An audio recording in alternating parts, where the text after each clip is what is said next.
We're at Chapel Hill Comics in Chapel Hill, North Carolina, and this is owner Andrew.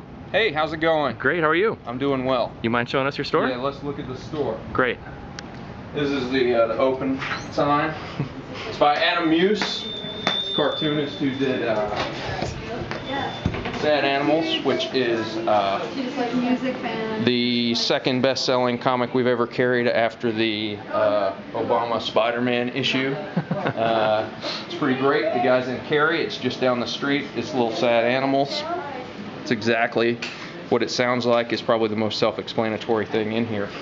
And that puts you on our display of, I guess, casual humor type stuff. Some of it is self-published, like Sad Animals, Kool-Aid Gets Fired, Herman the Manatee, Jim Ruggs, Rambo 3.5. Some of that's put out by big book publishers, but it's all stuff to appeal to people who come in and don't necessarily know anything about comics, but do know that they like reading funny things. Right next to that, we got a display of cute kitty cat comics and dog bean comics and Domo, the Japanese monster thing with glasses and mustaches and let's see, let's look at this actually, right at the front of the store. Plush toys, Angry Birds, Squishables. You know, these are here because people like them. They bring people in because we've got them in this window display, and people come in interested in this thing, even if they don't know anything about comics. A lot of people like big fat squishy pigs and platypuses and Cthulhu's, and they like Super Mario Brothers dolls, and they like these birds that make horrible noises because they play the thing on like Bill Cosby. I don't know what anything. The thing on the. Let's go over here. This is the back of these two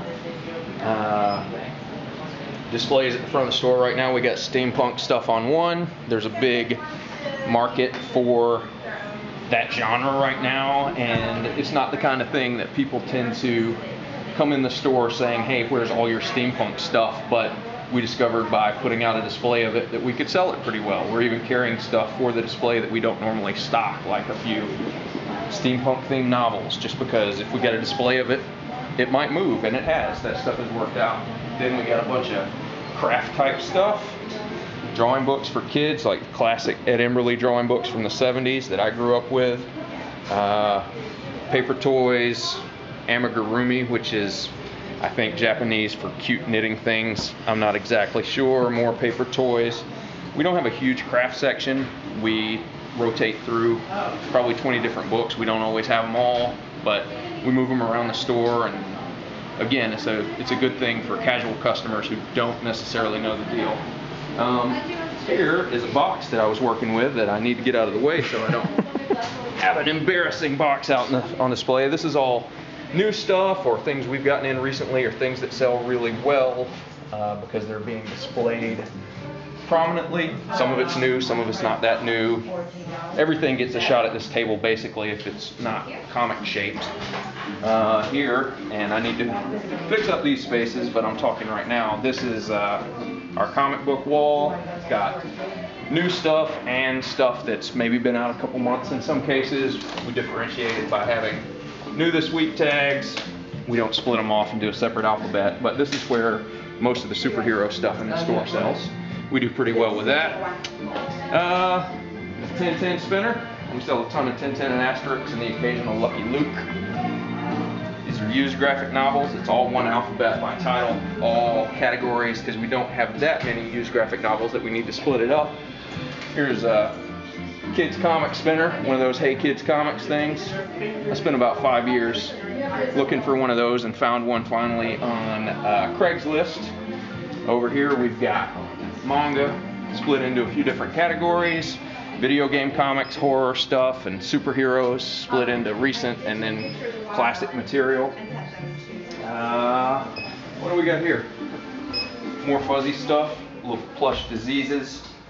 Locally produced science fiction magazine. It's got comics and it's got other stuff, full spec, doodads, James Jean designed mints, cell phone, toys, Pac-Man candy, magnets. One day about 30 years from Kids now. comics. We've got a big selection of kids comics and graphic novels, including the other side of the kids center.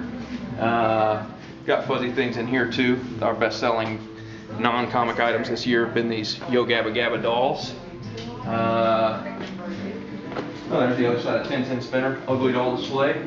And then along this wall here where people are browsing, we've got staff picks. We've got a crime-themed display. We've got best-selling authors like Ed Brubaker, Neil Gaiman. We've got a fiction section. We've got, what do we got? We got nonfiction, we've got anthologies, and we've got humor. Down at the end there, we've got an old Tokyopop spinner. Tokyopop's done now, but it fits other great books that we sell well. Mostly we've got that filled up with teenager type stuff like Runaways and Scott Pilgrim. So that's basically the store. We've also got a room of cheap stuff in the back, but it's ugly because it's full of clearance stuff that I'm moving around, so I'm not going to show it to you. All right. That good? That's excellent. Thanks so Awesome. much, Andrew. This has been Chapel Hill Comics in Chapel Hill, North Carolina, filmed in August 2011.